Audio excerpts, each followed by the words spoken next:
tuttuun tyyliin lähdetään sillä liikkeelle, että ihan lyhyt meikäläisen alustus ja sitten meidän tähtivieras Mikko pääsee lauteille ja toivon, että siinä kohtaa esittelet itsesi. Juu, Mä kyselen varmaan lisää, mutta että huomenta meidän molemmien puolesta kaikille.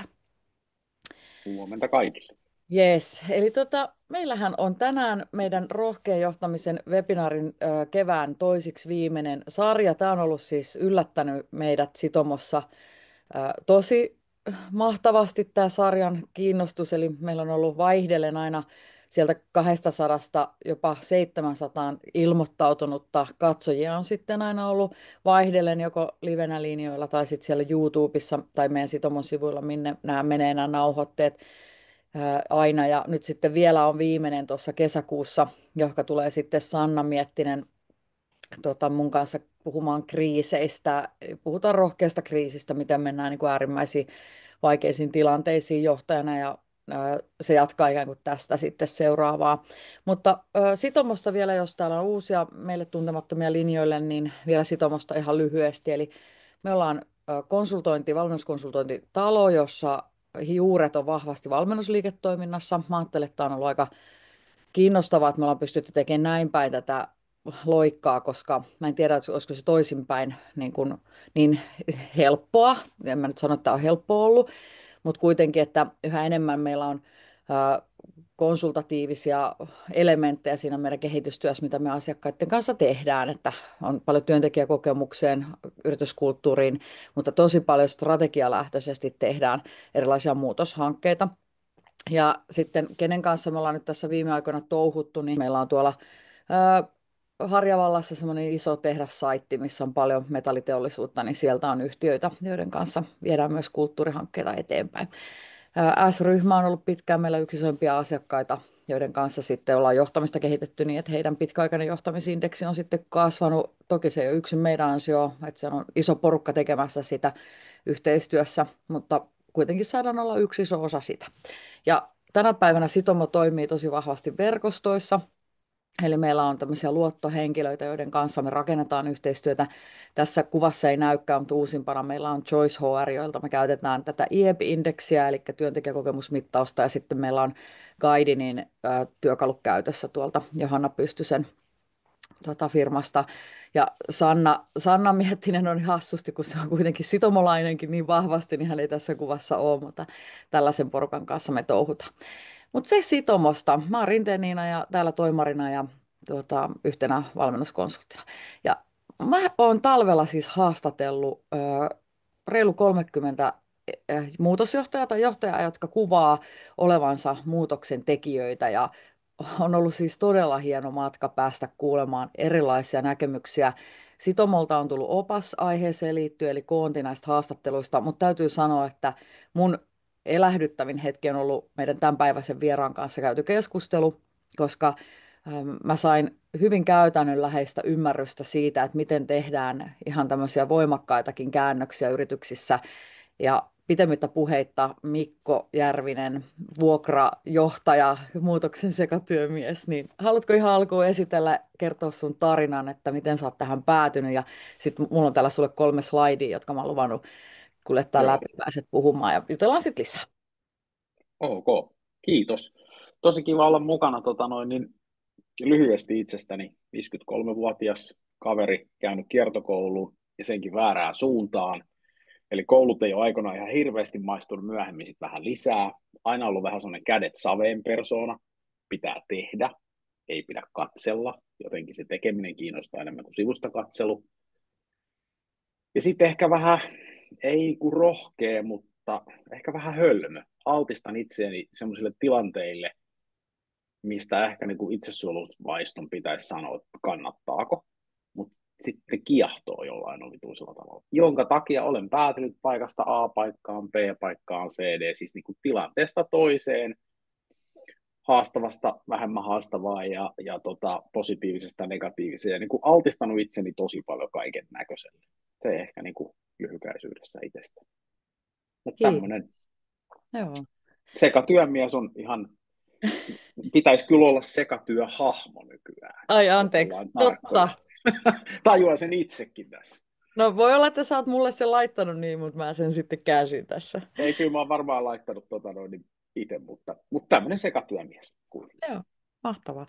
Hei, mä ajattelin, että voisit juontaa vähän tätä sun muutoksen filosofiaa, mutta se oli muistaakseni se Joo. ensimmäinen kysymyskin, minkä mä sulle silloin heitin, että onko sulla tämmöistä jotain omaa ajatusta, ja muistan, että puhuit puoli tuntia, mä kirjoitin kädet sauhueen, Mm. mutta mä katkaisen sut jossain kohtaa sen takia, että mulla tulee jatkokysymyksiä vielä, mutta anna Joo. palaa. No se on tosi tilanne riippuvaista. Se on niin kuin ensimmäinen asia, että mä oon niin kuin aina välilläkin, mä käytän siis itsestäni usein titteliä, että mä muutos on muutosjohtanut ja muutosjohtaja ja niin edelleen, mutta eihän niin kuin, se on vähän sama kuin sanoisit, että mä olen urheilija, ammattiurheilija. Kiva, missä lajissa, kolmiloikassa vai tenniksessä vai missä. Että niin kuin muutoksia on tosi paljon erilaisia. Se ei poista sitä, että kolmiloikkaja voisi olla ihan kohtalainen tenniksen pelaaja ja niin edelleen, mutta kuitenkin, että ei semmoista ehkä niin kuin yleistä muutosta, niin ei ehkä semmoista ole olemassa. On esimerkin kautta. Mä oon ollut 2009 tekemässä muutosta, missä voimakkaasti tappiollinen liiketoiminta niin tervehdytettiin niin, että kaikki irtisanottiin 46 ihmistä, kaikki kalusto hukattiin pois, kaikki toimitilat hukattiin pois, muutettiin täysin alihankintaa ja luovuttiin 70% liikevaihdosta. Se oli niin kuin yksi muutos. Tai toinen muutos paljon lähempää, että ollaan voimakkaan kasvun silmässä kasvutoimialalla 80 jotain henkeä, saadaan reilu 8 miljoonaa vuodessa liikevaihtoaikaa ja 2 vuoden päästä ollaan muututtu tilanteeseen tietenkin markkinanimussa, missä liikevaihto on melkein 16 miljoonaa ja meitä on 125. Et niin kuin, molemmat on valtavia muutoksia, mutta ne ei kuulosta olevan yhtään sukua toisilleen. Eikä ne tavallaan olekaan, paitsi sen suhteen, että ihmiset on ihmisiä ja niillä on niin kuin tosi paljon samanlaisia toimintamalleja kuitenkin muutostilanteessa. Mutta niin siihen kysymykseen, että joku tietty filosofia, niin kyllä mä vähän niin kuin sovellan. Joo. Se on semmoista tilanneherkkyyttä ja sen tilanteen jotenkin tajuamista. Ja ihmisten perimmäisten motiivien ymmärtäminen on mun mielestä ihan hirvittävän tärkeää. Joo. Me kuitenkaan ei osata toimia omaan niin kuin motiivien vastaisesti juuri koskaan. Eli toisin sanoen me puhutaan vaikka jotenkin yleisesti muutosjohtamisesta, niin puhutaan periaatteessa aina niin kuin ihmisten johtamisesta, eikä sitten välttämättä Niin on. niin kuin liiketoimintaan liittyvistä. Että Joo, alaisuudet voi olla samanlaisia, mutta sitten se muu hyvin erityyppistä. Ymmärsinkö mä oikein? joo, kyllä se näin on. Siis niin kuin ihmisethän nämä firmat tekee. Mm. Niin kuin prosesseja, asioita, missä me suomalaiset ollaan valtavan hyviä ja semmoisten johtamisessa, niin joo, niillä päästään tiettyyn pisteeseen saakka ja niitä pitää tehdä ja pitää tehdä tosi systemaattisesti ja tosi sinnikkäästi ja tosi rohkeasti, mutta sitten kuitenkin ihan lopputilanteessa niin kysymys on ihmisistä ja niiden johtamisesta ja niiden sen näkökulman ymmärtämisestä ja sille niin kuin tilan antamisesta. Ja mä joskus olen oppinut Sormusen Tonilta, joka oli aikoinaan esimiehen, niin kauan sitten 90-luvulla, kun yksi isompi asia meni vähän reippaammin vihkoon, oltiin Nokialla, niin Tonin reaktio siihen oli, että hyvä, tälle ei voi nyt tehdä mitään, lähdetään maastopyörälenkille. Ja sitten ajettiin 4 tuntia metässä. Mä olin aivan äimänkäkenä, että eikö me nyt pitäisi niin jotenkin reagoida tähän tilanteeseen, mutta hän ymmärsi hyvin, että nyt on ehkä hyvä ottaa vähän happea ja mietitään sitten, mitä tehdään. Että Joo, aikaa on loppujen lopuksi suurimmassa osassa tilanteessa niin ihan hyvin pysähtyä asian äärelle. just näin. Ja Ja me palataan ihmisten. näihin kiteytettyihin viisauksiin vielä myöhemmin, mutta pakko kysyä, että mikä tämä kuva on? Mikä tämä tarina? Joo. Mistä tämä lähtee? Mä nappasin muutaman kuva. Mulla on semmoinen niin muutoksen johtamisesta ja muutoksesta kertova lyhyt presentaatio, olisiko 10 kuvaa, niin mä taisin 3 napata tähän. Niin siis tämä on netistä pöllitty kuva. Tämä on Kolmaskoopin timanttikaivokselta Namibiasta. Namibia on yksi maailman maita, niin en ole käynyt tuo kyllä. Ja mulla niin soi päässä joka kerta, kun mä näen, tämä on tietysti nuoria ihmisiä seassa, niin tämä anekdootti ei sano heille mitään, mutta mulla soi päässä vanha suurlähettiläiden biisi, että kuka voisi kellot seisauttaa ja ajan pysäyttää. Ja vastaus on ei kukaan.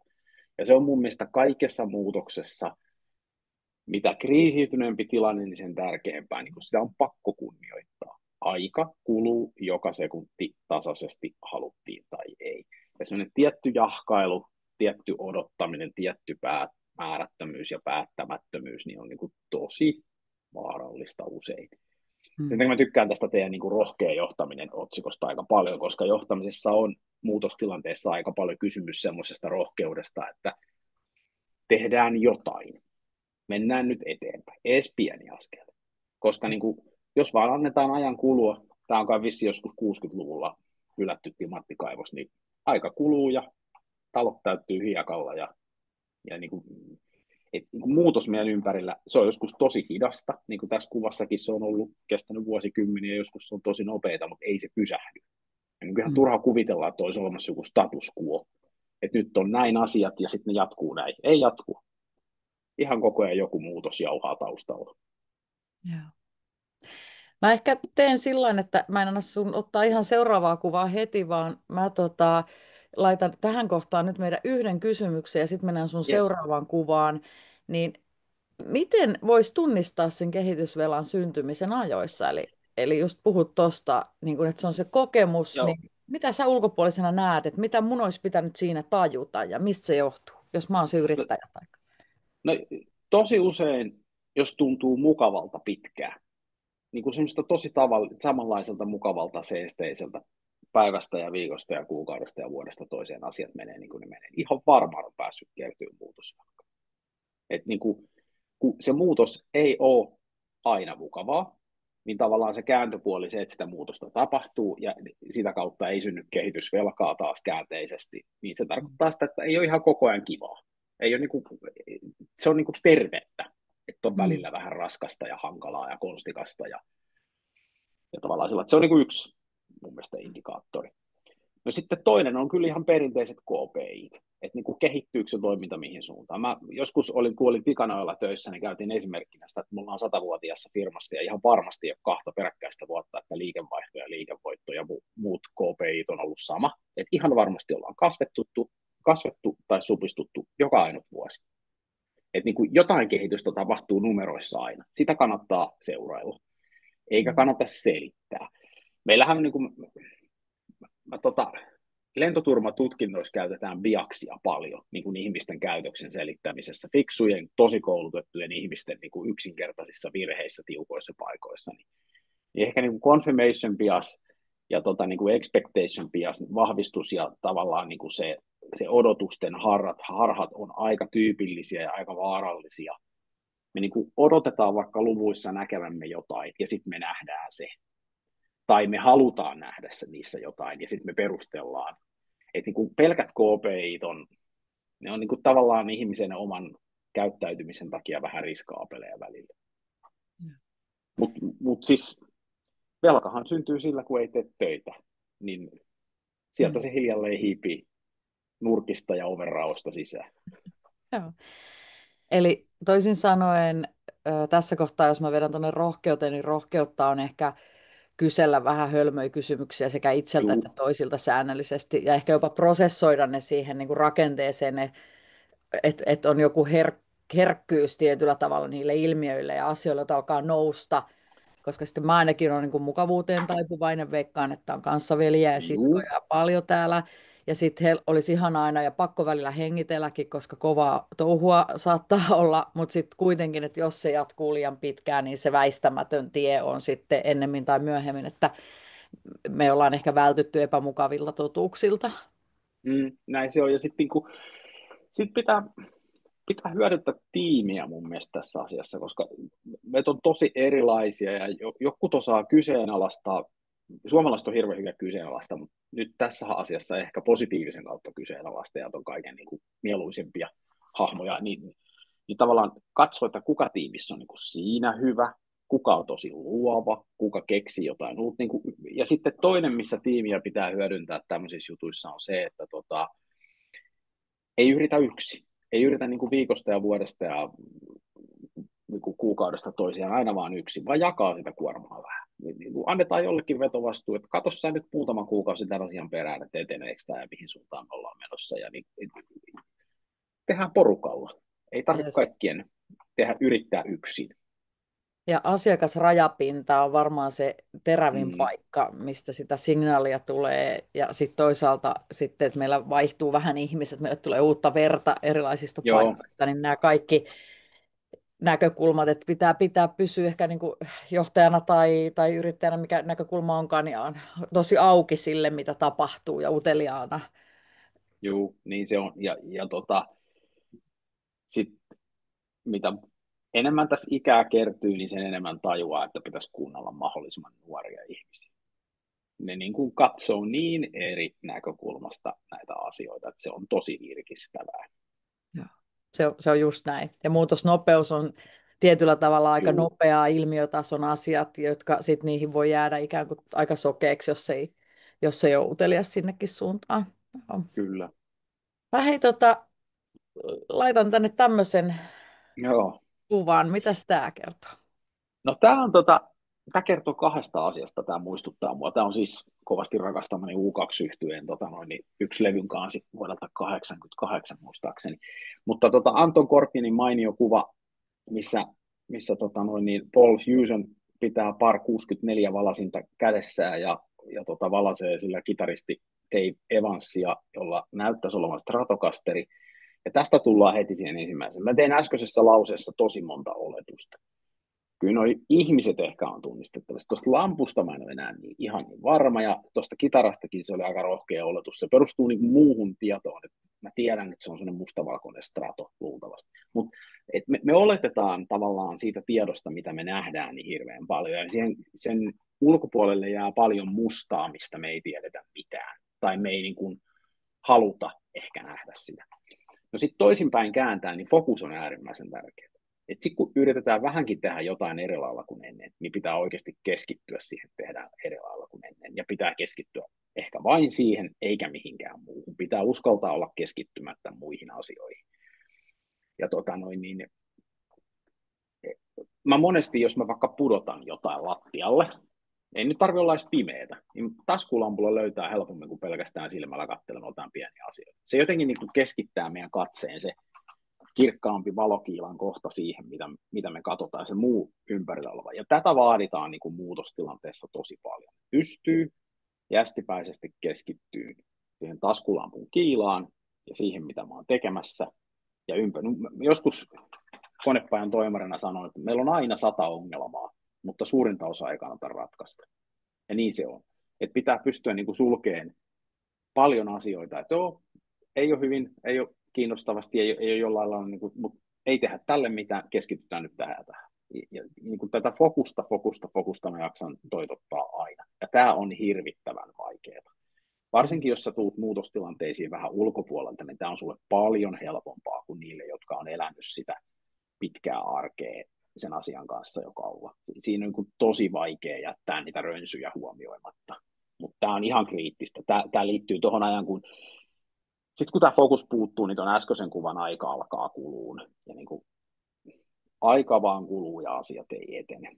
Mutta sitten tässä on tosiaan fokuksessa on se kääntöpuoli, että olettaminen riskialtista. Mäkin olen aina luullut, että tämä kuva on ihan aito live-kuva ja tästä puuttuu 2 muuta bändin jäsentä ja 10 000 kirkuvaa fania tuosta niin mustalla alueella, mutta tämä on kuulemma lavastettu. Netti tiesi sanoa, että tämä on lavastettu kuva. Eli tässäkin taas jälleen kerran oletus, joka ei sitten pitänyt paikkaansa. Että se on niin kuin, se on vaarallista monella tapaa se asioiden olettaminen, mutta silti kuitenkin niin lopulliseen totuuteen muutostilanteessa ei pidä pyrkiä, vaan uskaltaa vaan mennä eteenpäin käytössä olevan tiedon varjolla. Että Mm.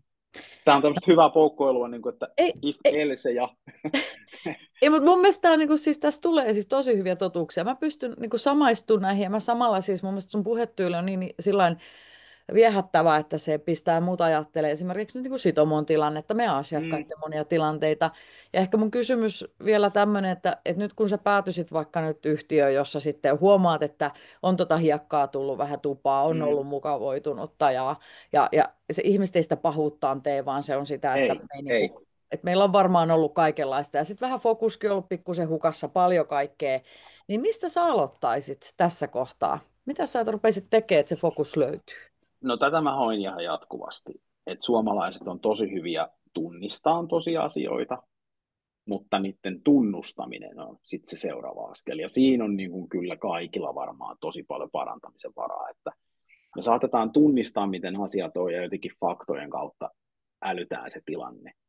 Mutta ennen kuin me oikeasti tunnustetaan, että niin kuin näin tämä nyt on, että että nyt tälle on tehtävä jotain, niin ennen sitä pistettä niin ei oikeasti lähde kauhean tehokkaasti tapahtumaan mitään. Et se on kyllä se ensimmäinen semmoinen niin kuin yhteisen lähtöviivan löytäminen ja sillä niin kuin pervorehellisesti, että me ollaan oikeasti tätä mieltä, että tämä on ja sitten näissähän tulee näissä tilanteissa, sit, jos ulkopuolisena tulee kuvio, niin tulee niitä tilanteita, että jos on vaikka 10 avainhenkilöä, joiden täytyy tunnustaa se tosiasia ja se tilanne ja se asiaintila, missä ollaan, niin jos siellä on vaikka yksi tai kaksi, jotka jostain syystä ei tunnusta, niin vaikka ne olisi kuin hyviä jossain osaamisessa, niin ehkä ne täytyy sitten sen muutoksen tekemisestä jättää pois. Koska Mm.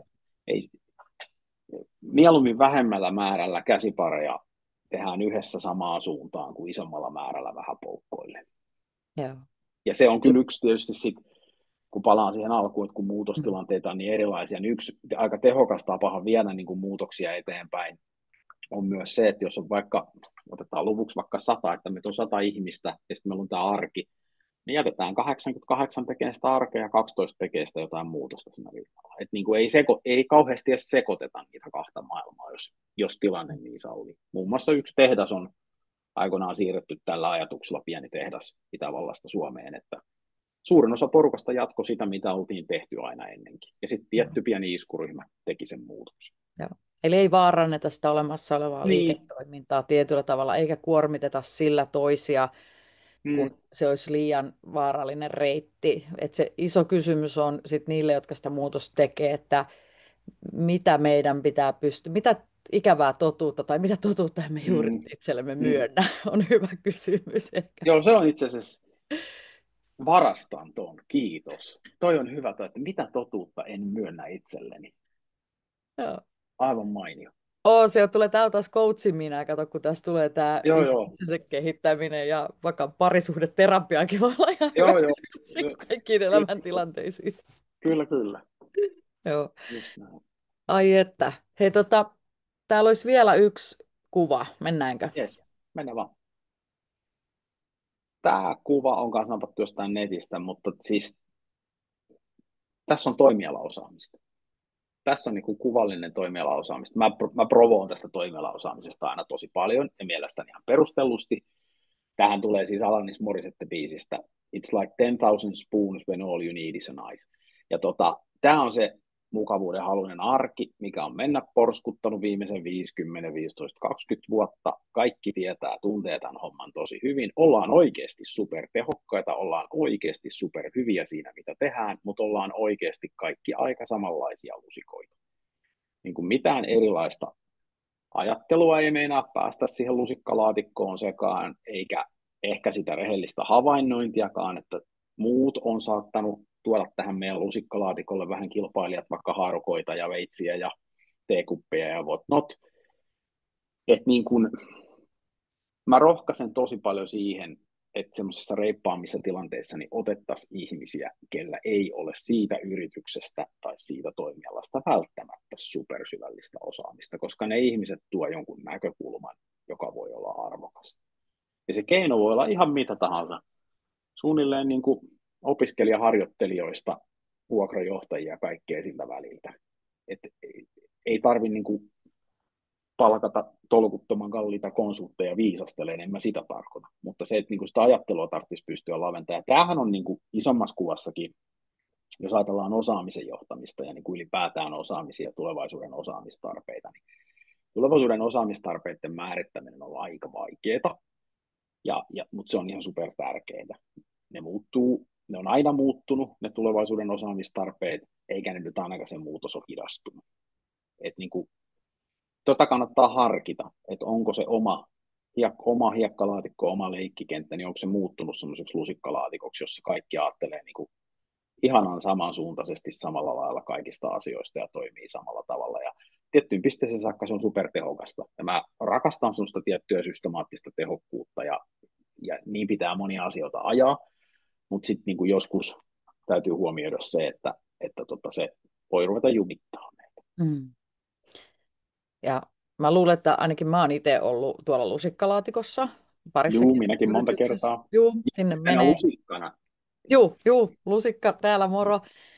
Ja sitten on vaikea ehkä tunnistaa, niin mitä keinoja siihen on muuta kuin tämä niin kuin uutta porukkaa, niin mitä niin kuin oot muuta tehnyt, että vois?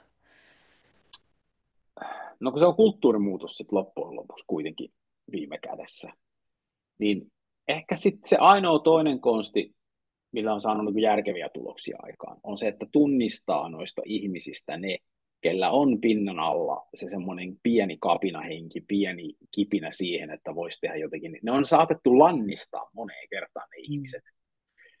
Ja jos sellaisia löytyy, niin niille pitää saada niin kuin jotenkin ilmatilaa ja happea, sit tuoda niitä omia ajatuksia esiin niistä saattaa ehkä pystyä tekemään sen jonkun pienen iskuryhmän siihen arjen kylkeen. Että toi tehokas arki, niin sehän on monesti ihan elinehto.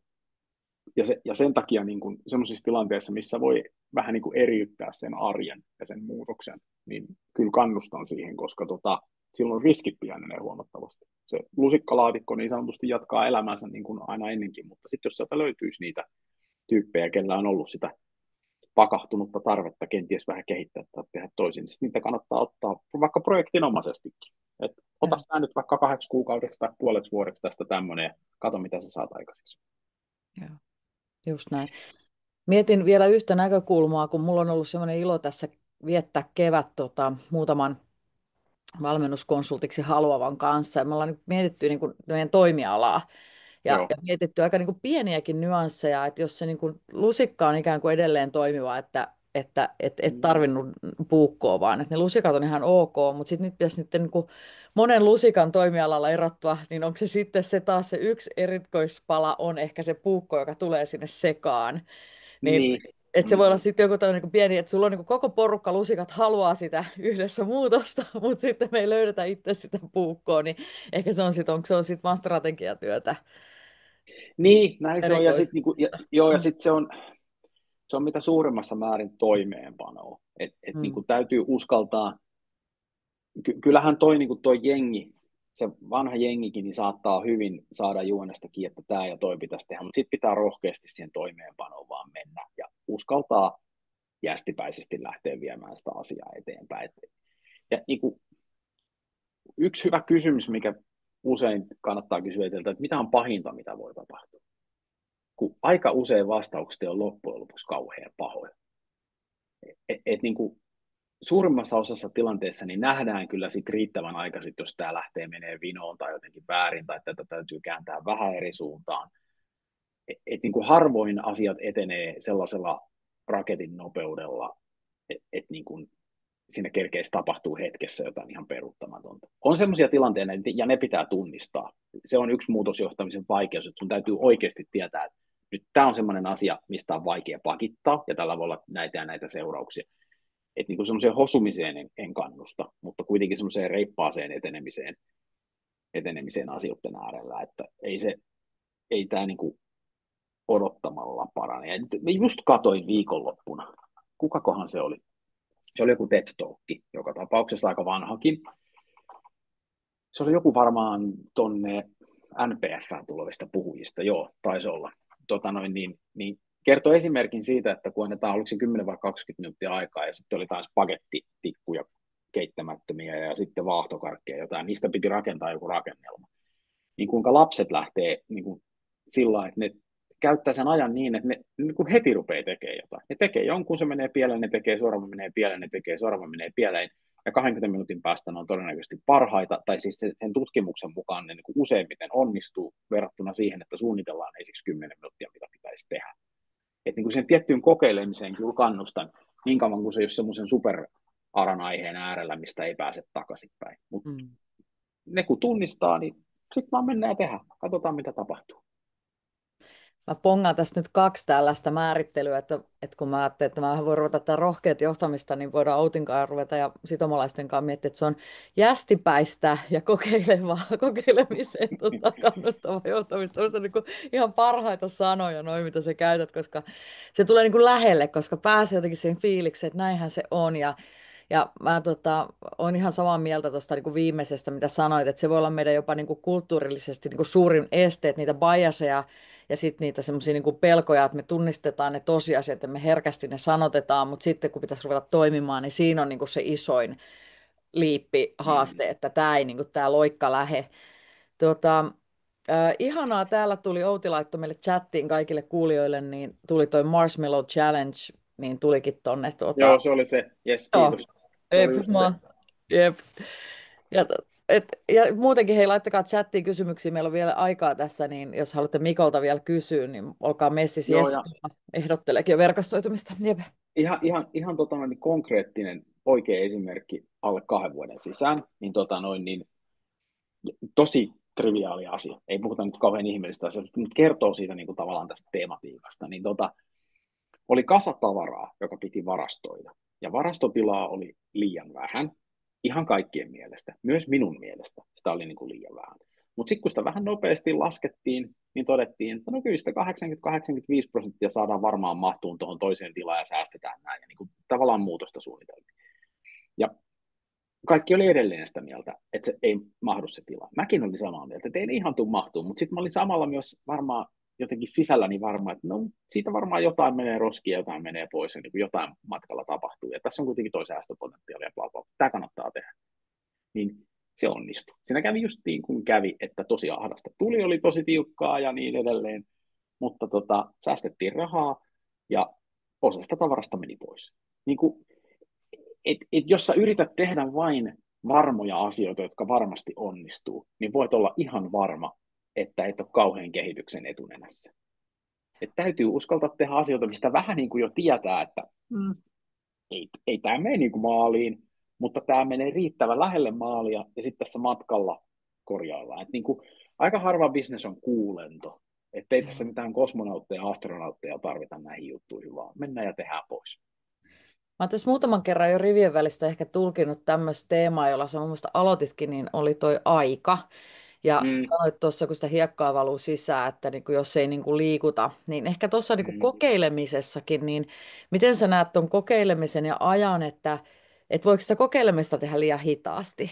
Saatko kiinni yhtään, mitä yritän niin kuin... Joo, saan. Siis sehän on tosi, meille insinööriskansana, niin meillä on tosi helppo projektoida se kokeileminenkin semmoiseksi niin kuin mietityksi, harkituksi projektiksi. Ja se menettää siinä vaiheessa jo osan siitä, niin kuin, siitä tenhosta ja voimasta, mikä siihen itse kokeilemiseen liittyy.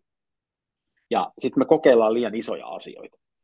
Et kun täytyisi uskaltaa tehdä mitä nyt rupeaa Toyota Production System specialisti, vanha TPS Lean uskovainen puhuu, mutta siis kun sä teet riittävän pieniä asioita, niin sä voit muuttaa joka päivä monta asiaa.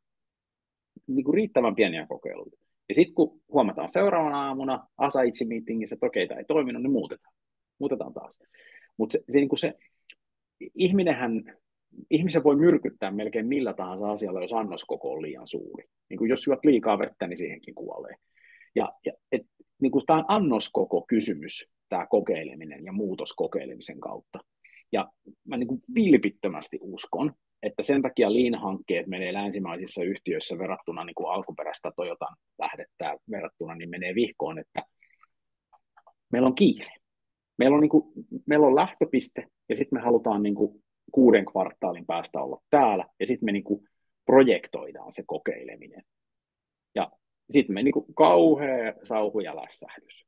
Kun taas se aasialainen, jolla ei mitään kiirettä mihinkään, se itse asiassa ei usko itse olevansa elossa siinä vaiheessa, kun se asia on valmis, niin se vie niin kuin pieninä steppeinä päivä päivältä, ja se on paljon nopeampaa. Sillä syntyy paljon nopeammin lopputuloksia. Mä muistan usein kerron elävästä 2005 syksyllä on ollut Toyotan semmoisessa sisäisessä tilaisuudessa Saksassa messuja ennen, missä noin 60-jotain-vuotias mies käveli lavalle, japanilainen mies, ja sen ensimmäinen kalvo oli Our Next 50 Years.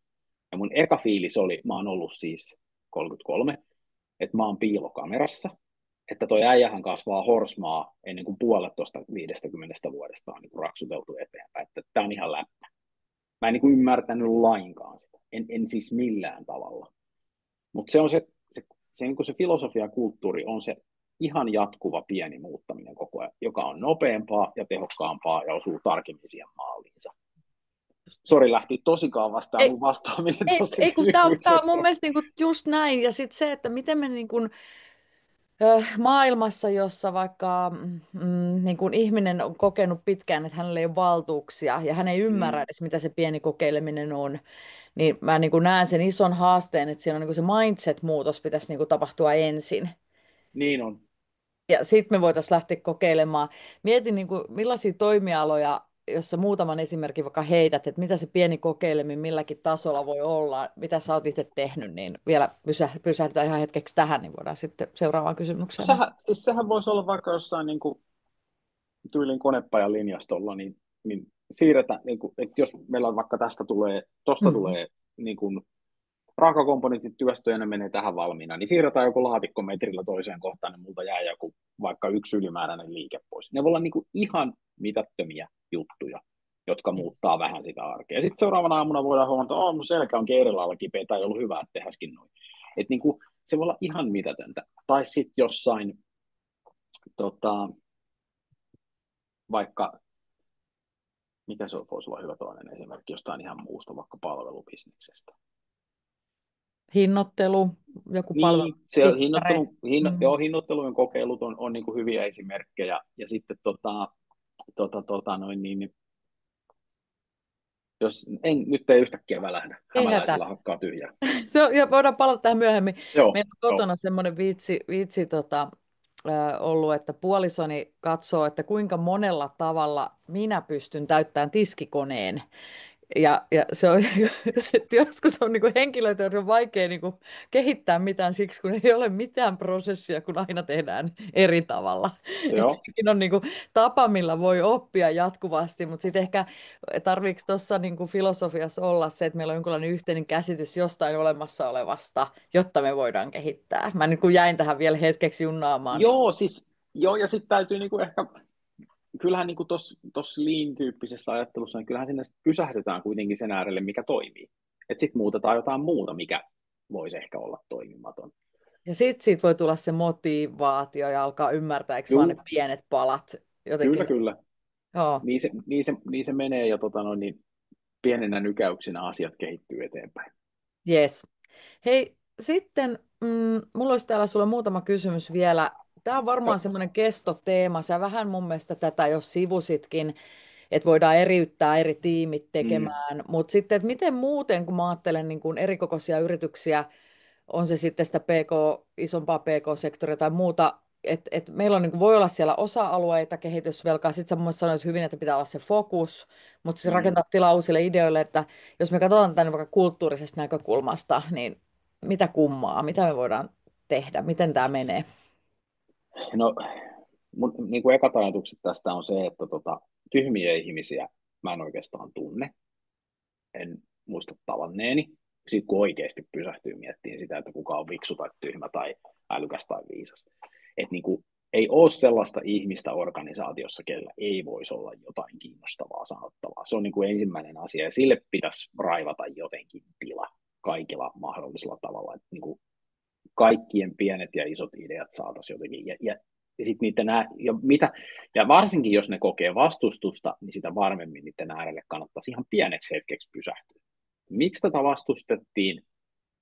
Ja niin kuin tavallaan muutama hengenveto rauhassa keuhkot täyteen ilmaa ja miettiä sitä, että niin toi on yksi tapa rakentaa niin kuin ideoille tilaa, että olisi tilaa sille keskustelulle. Meillä on aikoinaan ollut semmoinen tiimi, missä tuli siis siitä tuli niin kuin ihan tavalla, me sanotettiin sitä itsemme. Meitä oli muutama tämmöinen höyrypää niin kuin minä, ja niin me tajuttiin sitten jossain vaiheessa, että me syödään kaikki tämä ilmatila, tästä olisi ollut 7 hengen tiimistä. Ja sitten se meni niin kuin semmoiseksi, siellä oli pari tyyppiä, Tuomas ja Matias, ja sitten se meni niin kuin sitten ihan sanotettiin, että hei, hei, hei, Tuomas koittaa sanoa jotain, että ollaan hetki hiljaa. Me niin kuin tavallaan itse itseämme komentaen sovimme olevamme turpa kiinni, kun nyt joku semmoinen puhuu, joka avaa suunsa harkiten ja sillä, että se on miettinyt sen asian jo. Ja sillä oli aina, tai heillä oli aina joku niin kuin erilainen näkökulma. Että niin kuin ne voi olla näin pieniä juttuja, että niin kuin tavallaan jossain tiimityössä sovitaan, että toimitaan näin, kun tämä ja tämä asia tapahtuu. Joku tuo näkökantansa esiin. Voidaan vaikka sopia, että ollaan 20 sekuntia hiljaa. istutaan hiljaa paikalla ja mietitään, että mitä tästä tuli. Joo. Mä muistan, kun silloin, taisi olla joulukuuta, kun me juteltiin niin kuin Jotain pidempään semmoista tässä, jo. että ollaanhan me tässä välissä puhuttu kaikkea muuta, mutta tämä niin kuin, muistan, kun sä sanoit jotenkin näin, että se aika, että mihin se johtajana käytät tällaisissa tilanteissa sen ajan, Mm. niin miten, nyt kun mä sotken sun ajatukset tähän samaan teemaan, niin miten sä kytket ajan ja tämän? No siis sillä saksalaistyyppisellä tehokkaalla prosessiajattelulla, mihin mä olen persoonana itse äärimmäisen taipuvainen ja mun tiskikonetta ei muuten voi täyttää kuin yhdellä tavalla, niin sillähän ei synny tilaa. Sillä ei synny niin kuin tilaa millekään uudelle eikä millekään ajattelulle. Se keskittyy siihen niin kuin tehokkaaseen, järkähtämättömään, tasalaatuiseen suoritukseen. Ja niin kuin sanoin tuossa aikaisemmin, niin se voi olla monen liiketoiminnan elinehto, että se homma toimii.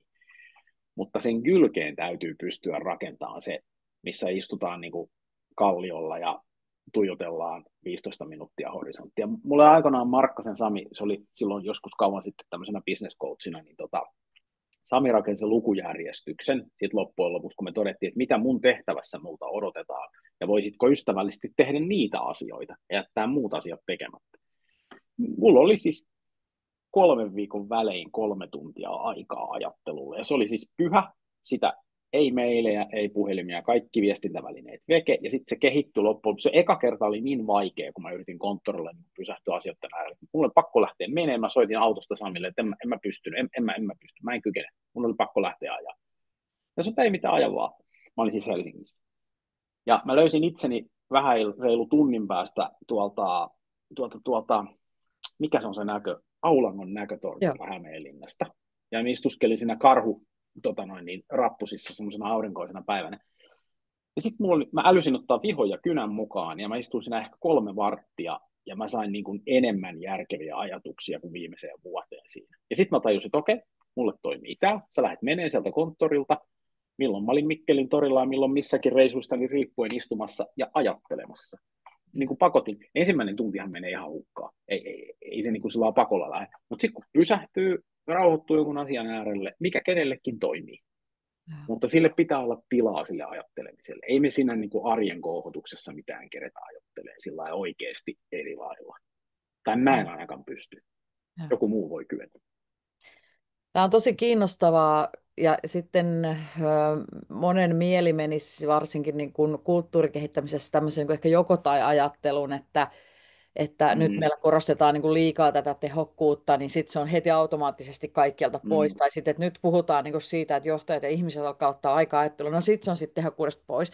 Että mm, jotenkin hahmottaisi tämän, että kuinka hankala meidän on ylipäätään hyväksyä se, että asiat on sekä että eikä joko tai, ja sitten, että juu, ne loikat tapahtuu, ne liipit, semmoiset isommat loikat, niin ne tapahtuu eri pelisäännöillä kuin sen, että mä oon prosessoinut jotain tehokkaasti, mutta sitten jep, kumminkin pitää olla sitä jonkin asian prosessointia, jotta ei mene turhaan aikaan tiettyihin juttuihin, niin tämän juu. jotenkin kuulen tuossa tämmöisen viisauden, mitä puhut. Joo, onhan se haastavaa, ja mikä kenellekin toimii eri ihmisille on niin kuin eri, eri tavallaan keinot, mutta yksi, mikä ehkä yhdistää, niin rohkeus on kyllä hyvä polttoaine.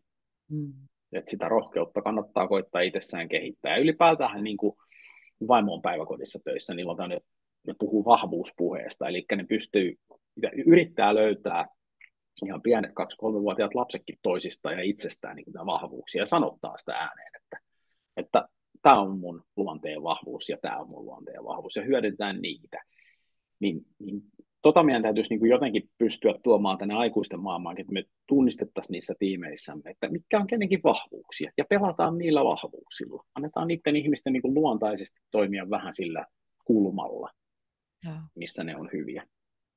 Tosi ihanaa, kun otat tuon esiin tässä. Tämä on vähän pieni linkki tai tämmöinen luuppi, mutta jotenkin toi vahvuusajattelu, niin toisella kielellä voi olla niin kuin, että potentiaaliusko, että me uskotaan, Mm, että sitä potentiaalia niin kuin on siellä, niin sehän jo avaa meillä niin kuin pään niin kuin juu, auki.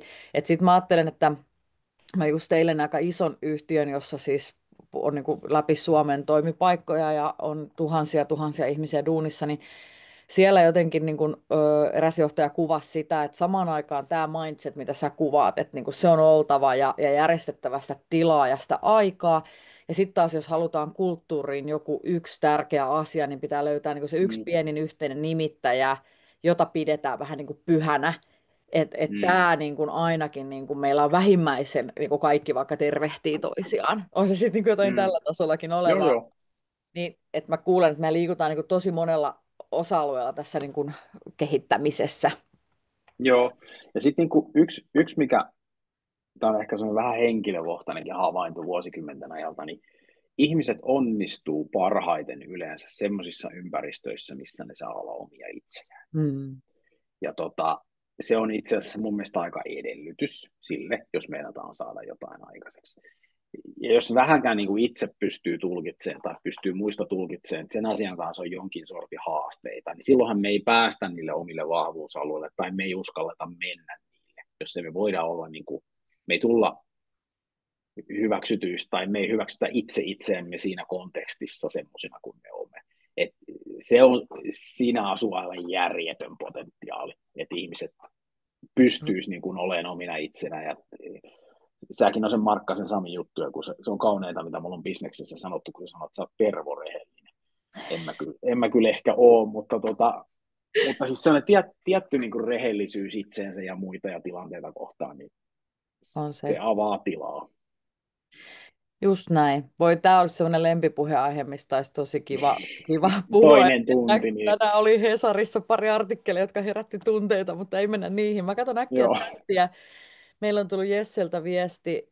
Hiekkalaatikoteoria, kun tiedetään rajat, odotukset, tavoitteet, jää tilaa ideoinnille, koska energia ei kulu perustekemiseen opettelu uudestaan. Ja lopulta Mm. hiekkalaatikosta laajennetaan leikkipuisto muihin kulmiin. Joo, oli hyvä Se kommentti. on erittäin hyvä ajatus. Näin se on. Joo.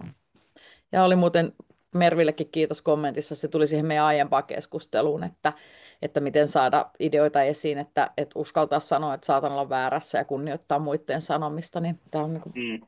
luottamukseen Joo, kyllä. joo.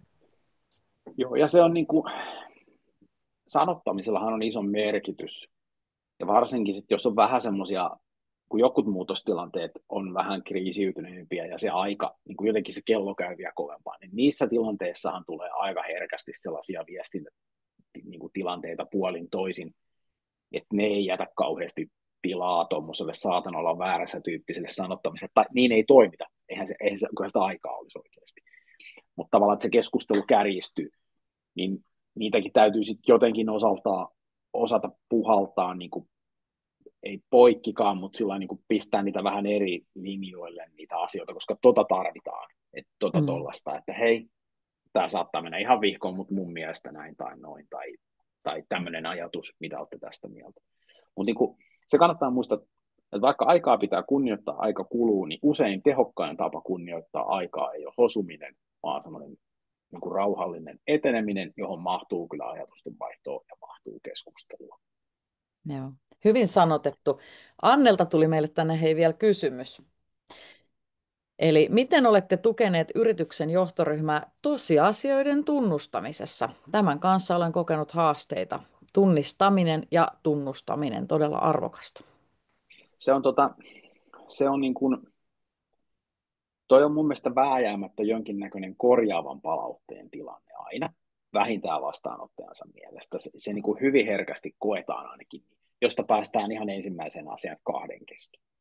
Ei niin kuin, mä en usko, että voi saavuttaa ryhmätilanteissa muutosta. Ja sitten toinen asia, niin se voi olla aika iso juttu. Se ei ehkä tapahdu ihan sormia napsauttamalla yhdellä keskustelulla, vaan ehkä sitä teemaa pitää kosketella aika pitkään, voi olla että kuukausia, voi olla että pidempään, mutta niin että se systemaattisesti jotenkin nousisi niihin keskusteluihin. Et niin kuin, ja sillä niin kuin, jos itse on tunnistavinaan vaikka toisen ihmisen näkökulmassa jotain motiiveja tai jotain tarkoitusperiä, minkä takia hän puolustaa jotain näkökulmaa tai jotain, mikä tuntuu hopulta, niin nekin kannattaa kunnioittavasti, kohteliasti, mutta aika jämerästi jotenkin tuoda esiin, että hei, tiedätkö, mun näkökulmasta tämä tilanne näyttäytyy niin, että sä oot tätä ja tätä mieltä, koska näin ja näin. Että miten kommentoit? Joo. Niin kuin purkaa tavallaan se niin kuin jossain siellä pinnan alla vellova se asetelma ja jännite, mikä siellä on. Koska jos ei siihen koske, niin eihän toi pinnan päällä oleva juttu muutu ikinä miksikään. Just näin. Mulla olisi tässä ehkä kaksi semmoista näkökulmaa myös ton lisäksi vielä, että tuo mitä kuvaat, niin sitä mä jatkan sen päälle, että meille saattaa tulla esimerkiksi tilaus sitomoon sillä Mm, tavalla, että tunnistetaan, että johtoryhmäläiset vaikka on niin kuin eri puolilla. Ja sitten joo. me päädytään tilanteeseen, jossa mä en pystykään myymään, mutta se päätyy siksi, että mä kysyn heiltä, että onko tämä ihmisten välinen yksilöhaaste Mm, vai onko tässä kyse jostakin, että ei ole tarpeeksi informaatiota, tietoa tai osaamista. Ja nämä on mun mielestä tosi tärkeitä tunnistaa, koska sitten just se, että joskus yritetään lykätä vaikka konsultille tai jonnekin juuri nämä, mitä sä kuvaat, että ei mm, pystytä käymään niin kuin rehellisiä one-to-oneja, eikä pystytä mm, ottaa sitä asiaa kissaa pöydälle.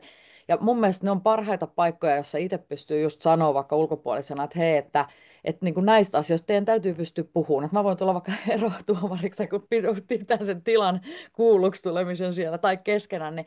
Ja monesti siis mä oon niin kuin iloinen, kun mä näen sivusta, että tuo mitä kuvaat, niin alkaa tapahtua se yrityksessä itsessä. mm.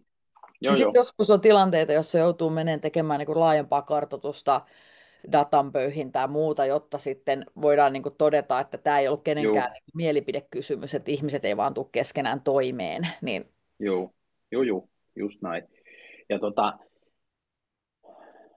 sitten noihan voi johtaa, niin kuin varsinkin johtoryhmäkuviossa, ne voi johtaa sellaisiin tilanteisiin, että et, et vaikka joku tai jotkut olisi ihan hirvittävän päteviä ja hyviä ja kaikkea muuta, niin, niin jos se, palataan taas musajuttu-analogioon, että jos se bändi ei niinku toimi, niin sitten se ei niinku toimi. Ja sitten täytyy basisti vaihtaa tai jotain vaihtaa, että ne rupeisi niinku soittaa samaan tahtiin se mm, jengi. Et joskus johtoryhmissä niin muutostarve voi johtua ihan vaan niin kuin yhteensopivuusasioista. Ei mitään tekemistä ammattitaidon enkä minkään semmoisia. Mä oon itse saanut kenkää sellaisessa tilanteessa johtoryhmästä, että mä olin niin kuin täysin epäsopiva siihen yhtälöön. Mä olin aivan tuskissani. Siitä ei tullut hevon helkkaria. mm, Ja mä olin liikuttavan yhtä mieltä sen kanssa, että mut piti pistää pois. ihan rohkeaa johtamista. Mut Niin, silloinhan me ollaan aidosti sen Oy-puolella, juu, kun juu, yritetään myös itsemme pistää pihalle. Että. juu, juu. Ei se niinku, et niinku, ja tämä on tästä muuten yksi tärkeä havainto, kun olen ollut tämmöinen altistaja, joka olen altistanut itseni tosi monelle toimialalle, yritykselle, tilanteelle, kaiken näköisille, positiivisille, negatiivisille, isoille, pienille, niin se, mikä toimii yhdessä paikassa, niin erittäin harvoin toimii toisessa. Mm. Eli muutoksen johtaminen ei oikeastaan ikinä voi olla copy-paste. Eli se, että sä oot oppinut jossain jotain, niin sä et voi siirtää sitä suoraan seuraavaan, vaan Harvoin. siellä on se tilannekuvan ymmärtäminen on niin kuin Mm, ja sitten monesti, ainakin jos itse kokee, että on tehnyt 2-3 kertaa yrittänyt, niin huomaa, että ei tämä toimikaan näin, jolloin eka kerta alkaa nöyrtyä sen edessä. juu. Mutta mitä yhteisiä nimittäjiä sieltä sitten? Miten sä lähdet liikkeelle, kun sä lähdet No, tekemään? mä koitan olla olettamatta mitään.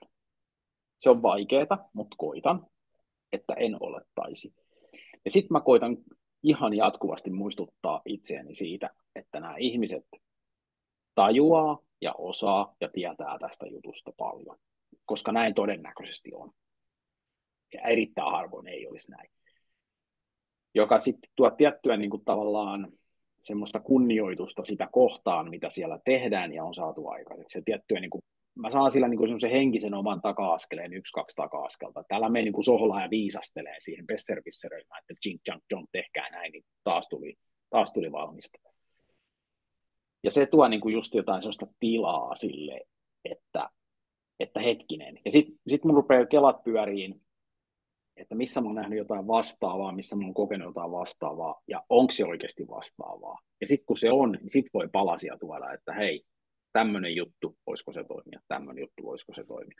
Mutta se on semmoinen, niinku, se on mun mielestä semmoinen palapeli, että sulla on sitä jotenkin ehkä kokemuksia muiden kautta tuomia Lego-palikoita, eri värisiä, eri kokoisia on niinku kymmeniä tai satoja tai tuhansia, en tiedä, mutta niitä on niin kuin tosi paljon erilaisia. Niistä rakennetaan joka kerta vähän erilainen talo tai auto tai laiva tai mikä nyt sitten rakennetaankaan. Mutta se on semmoista niin kuin murusista kasaamista.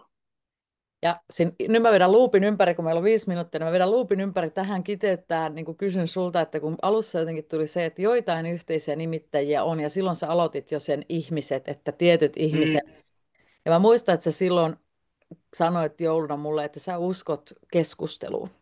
joo, joo. Mun mielestä niin kuin sille ajatusten vaihdolle pitää olla aikaa. Sille pitää olla niin paljon kuin se ikinä tarvii. Ei tule muuten mistään mitään. Mä oon ollut sellainen koohottaja nuorempana. Oon varmaan vieläkin jossain määrin, mutta se on ihan paska strategia. Ei toimi. Olen kokeillut, uskokaa. Et, Tässä on et se, muuten, mä en tiedä, onko sä nähnyt tätä koskaan, mutta mä oon tehnyt sun puheesta tällaisen en ole. pian. Tämä on sun työkalu. Niin onkin. Joo, kyllä mä heti nyt tunnistan. Joo, joo. Haluatko sä juontaa tämän loppuun, kertoa No sun jo fiiliksi? aloitetaan tuosta pilkkomisesta. Että niinku isotkin jutut on ihan helppoja, kun ne pilkkoo. Niinku riittävän pieniksi murusiksi. Sillä lailla, että niinku mielellään yksi ihminen pystyy tekemään sen, koska sitten siinä ei ole häiriötekijöitä. Yksi ihminen, kun se saa jonkun yhden jutun, että se tekee jutun ja se on motivoitunut, se tekee sitä. Niinku pilko, niin kauan, että se on niinku. Ja sitten kun onnistuu, niin sitten juhlitaan. Sanotetaan se ääneen, että hei, kato, tämä tuli valmiiksi, tämä onnistui. Ei se tarvitse kovin paljon, mutta niinku, ei tarvitse niinku tilata joka kerta mansikkakakkua. Mutta se, että niinku todetaan, että no niin, nythän se on valmis just niin kuin pitikin. Ja sitten niinku uskotaan siihen suunnitelmaan, mikä on alun perin tehty, että kyllä tämä onnistuu. Mutta Se sitten on se niinku tosta, fokus, niin eikö se se on se ole? fokus, joo. Mutta niinku lähtötilanteessahan tietysti sulla on rajallinen määrä resursseja, sun täytyy osallistaa niitä ihmisiä. Samainen Tuomas aikoinaan lanseerasi teeman tuottamaton osallistaminen. Tätä tehdään korporaatiossa valtavasti, eli ollaan päätetty lopputulos ensiksi, ja sitten pidetään workshoppia, vähän teambuildingia, missä ohjataan ihmiset siihen lopputulokseen. Niin se on tuottamaton osallistaminen, rakastan tätä termiä. Et jos aikoo osallistaa ihmisiä, niin pitää olla valmis ottaa vastaan se, mitä sieltä tulee, eikä se, minkä haluaa kuulla. Toi on niin kuin eka harjoitus. Mieti itse, oletko valmis siihen.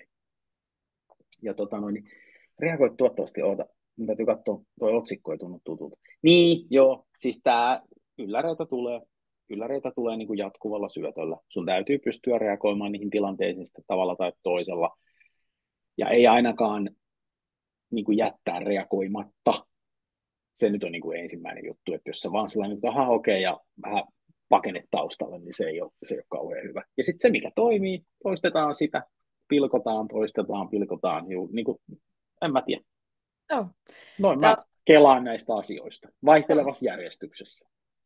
Ja toisin sanoen niin kuin rusetti päälle, niin ei ole yhtä oikeaa oppia, että varokaa sitä, jos Ei, joku sanoo, että osaa niin kuin heti ilman tuntematta tilannetta sanoa, että hän tietää, miten tämä menee, niin silloin menee varmaan vihkoon, että se juu, tilannetaju ja ihmisymmärrys ja ajan ottaminen, mutta sitten myös ne helvetin rohkeat päätökset jep, jahkaamatta niin juu. eteenpäin. Oliko se, mitä sä sanoit, jästipäisesti oli hyvä sana. Niin, joo, se on.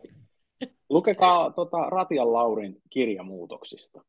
Ah, Se on tosi tietysti sillä niin kuin tavallaan korkealta tasolta, kun se on sieltä hallituksen näkökulmasta lukuun mm. ottamatta Stockmannia, mutta se on kiinnostava. Siinä näkyy mun mielestä niin kuin sellainen tietty elämänkokemus ja nämä just vähän samat teemat, että mennään ja tehdään ja ruvetaan touhua ja konkreettisia aikaansaannoksia ja tunnistetaan niin kuin se, missä mennään ja ollaan rehellisiä sille. Mutta joo, lukekaa pois. Hyvä loppuvinkki.